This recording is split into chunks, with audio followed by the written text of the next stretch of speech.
You said that you are very interested in technology and innovation. What kind of technologies or innovations are you using to improve the quality or efficiency in your estate? A very funny thing we should, I think, play it for the viewers. One of your viral videos, it went a lot of circles around the internet with the laser protection against the birds. Lots of people who didn't understand the concept thought that it's like it's from Star Wars and it's slicing up the birds. So You never get to choose your legacy. I think it just happens. So it would not surprise me if in my obituary it says, Evan Bellinger, husband, father, blah blah blah, and laser guy. A good friend of mine has a blueberry crop farm, and over a couple of ciders, he and I decided we're going to try this new technology of a laser that keeps invasive starlings out of areas. So it would keep it out of a vineyard, keep it out of his blueberries. So, okay, let's do that. So a couple years ago, we get it. And I think fairly innocuous looking. It's a laser, and it runs all day on a pre-programmed path, and it keeps the birds out. Human eyes can't see it during the day, but apparently birds can. And it's the far extent of the radius. It might be moving at 20, 30 miles an hour. To the birds, it looks like this, 600-foot solid beam of green, and they don't like it. It looks unnatural, and so they just don't come in there. So I thought it looked a little bit cool as night fell, because now it looks like this big laser beam from Star Wars. And so I would run it a few minutes extra every night and take a couple videos. And the first year we had a little bit of, if I was seeing 400 views on a thing, this one was viewed 1,000 times. So it was like a little bit of a bump. But then in 2023, it just went viral, essentially. And the first time we posted it went to millions of folks, huge number of comments, a lot of folks misinterpreting what was happening. But the irony of the social media age is my video without much context saw millions of views.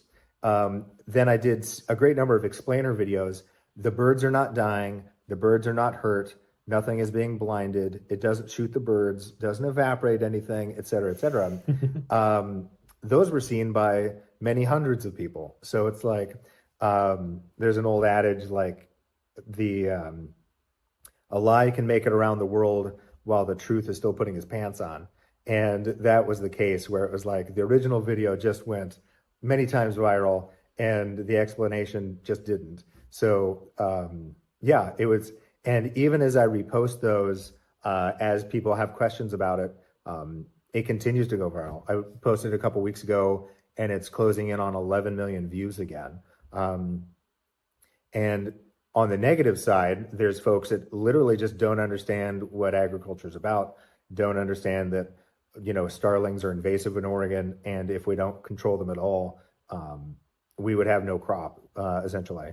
But on the positive side, it's a great example to be able to educate people about what we do. And there's been some people that have come in pretty spicy in the comments, but as you can kind of go back and forth with them, learn where they're from, learn what they do, a lot of times you can make a friend, so to speak. Oh, yeah, yeah.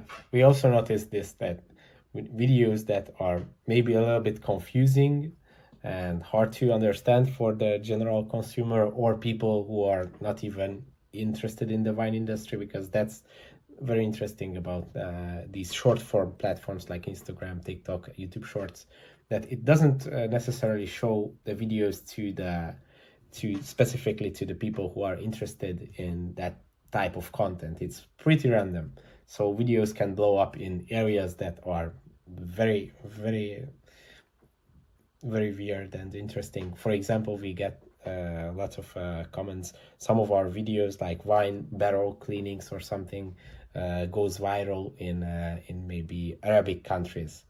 And obviously, people are not really interested about alcohol in those countries, and we get a lot of comments about that. So it's really hard to understand these algorithms. But I think with these comments, with people who are not understanding, I really admire your effort that you are trying to convince and explain to some people, but at some point it's quite impossible to do it and to convince people if they are wrong.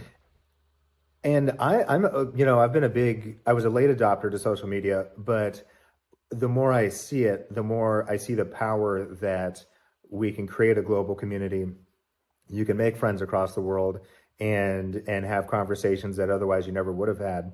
And I've been shocked just in just a tiny slice, the amount of amazing horticulture in Turkey, in Iran, like in parts of the Middle East, just fascinating.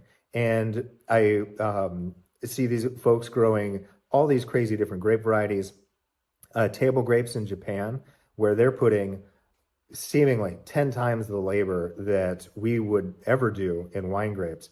It's just, to me, very fascinating. And I miss that about the university and horticulture program, is to see broad new things in horticulture. And I think social media is a way to do that. And you just see this, a gentleman in China with a backpack sprayer spraying all these, 16 rows of rice or whatever he's doing, or the crazy grape varieties, or what people are doing across the world to feed the world. Pretty remarkable. Yeah, and actually that's the way we met each other on Instagram, and that's why this podcast is happening. Thanks for watching this video. You can watch the full podcast episode by clicking here, or watch another interesting video by clicking here. Let's continue the discussion in the comment section, and see you in the next one.